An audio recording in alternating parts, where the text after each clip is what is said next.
Latest టెక్నాలజీతో చిన్న injection తో నన్ను పూర్తి ఆరోగ్యవంతురాలను చేశారు. Elite spine and pain management centre, Manikonda, Dilsukh Nagar. ఇంతకుముందు మా ఎడిటర్ అడిగారు పవన్ కళ్యాణ్ ఎప్పుడు సీఎం కాబోతున్నారని. పవన్ కళ్యాణ్లో సీఎం అయ్యే లక్షణాలు లేవు అని వైసీపీ నాయకులు అంటూ ఉంటుంటారు. సో మీరు చాలా దగ్గరగా చూశారు కాబట్టి ఆయన గెలుపు కోసం కూడా మీరు మొన్న క్యాంపెయిన్ చేశారు, సీట్ త్యాగం చేశారు.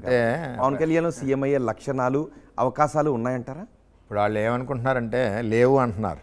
కాసేపు వాళ్ళే యాంగిల్కి వెళ్దాం అంటే వాళ్ళ ఉద్దేశం అంటే జగన్మోహన్ రెడ్డి లాగా ఇన్ని కేసులు క్వాలిఫికేషన్ పవన్ కళ్యాణ్కి ఉండాలని, జగన్మోహన్ రెడ్డి లాగా నా చిన్నాన్ని నేను చంపేసుకున్నాను ఆ క్వాలిఫికేషన్లు అనుకుంటున్నారు వాళ్ళు. మరి అవి పవన్ కళ్యాణ్ గారికి ఉండవు కదా. కానీ పవన్ కళ్యాణ్ గారికి ఉండదంటే ప్రశ్నించే తత్వం, రాష్ట్రాన్ని బాగు చేయాలని, అభివృద్ధిలో తీసుకెళ్లాలని ఆలోచనతో ఆయన ఉన్నారు. వీళ్ళు క్వాలిఫికేషన్స్ ఏంటంటే ఇవన్నీ క్వాలిఫికేషన్స్ మాకు ఉన్నాయి, అందుకనే మేము సీఎం అయ్యాం. ఆ క్వాలిఫికేషన్లు మరి పవన్ కళ్యాణ్ గారికి లేవు కదా. ఈడీ కేసులు లేవు, మర్డర్ కేసులు లేవు, నిజాయితీగా నిప్పులా ఉన్నాడు ఆయన. ఎట్టి పరిస్థితుల్లోనే ఆయనకి లేకపోవడం ఏంటి?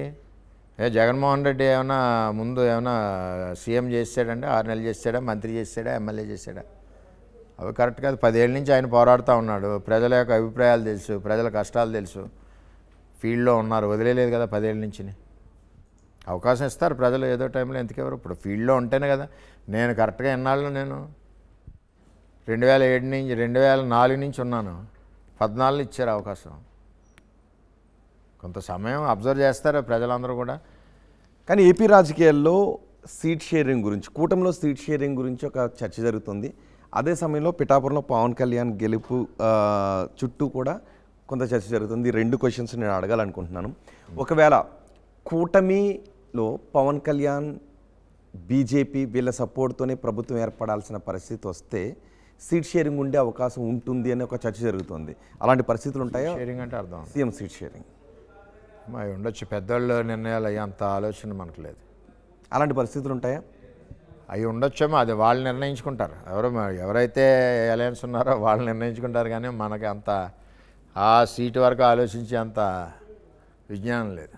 వరం గారు, ఇంకొకటి, పిఠాపురం నుంచి పవన్ కళ్యాణ్ గెలిచి సభకి వస్తే సభలో ఫస్ట్ చంద్రబాబు అవుతారు, 2 లోకేష్ అవ్వాలని టీడీపీ కేడర్ అనుకుంటుంది. కానీ పవన్ కళ్యాణ్ గెలిచి వస్తే ఆ స్థాయిలో పవన్ కళ్యాణ్ అవుతారు. సో లోకేష్ 3వ స్థానంలో పరిమితం అయ్యే అవకాశాలు ఉంటాయి. కాబట్టి పిఠాపురంలో పవన్ కళ్యాణ్ ఓటమి చెందాలని టీడీపీ నాయకులే చాలామంది అనుకున్నారని ఒక చర్చ జరుగుతుంది.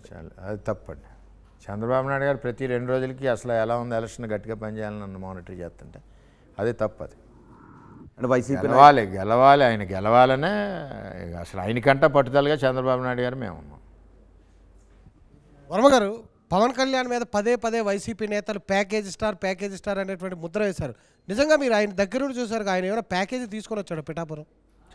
లేదు, వాళ్ళు మనిషిని ప్రశాంతంగా ఉన్నారండి. వైఎస్ఆర్సీపీ పార్టీ వాళ్ళు ఒక 5-6 వేసుకున్నారు క్యాబినెట్లో, అది మన సీఎం పేషీలో.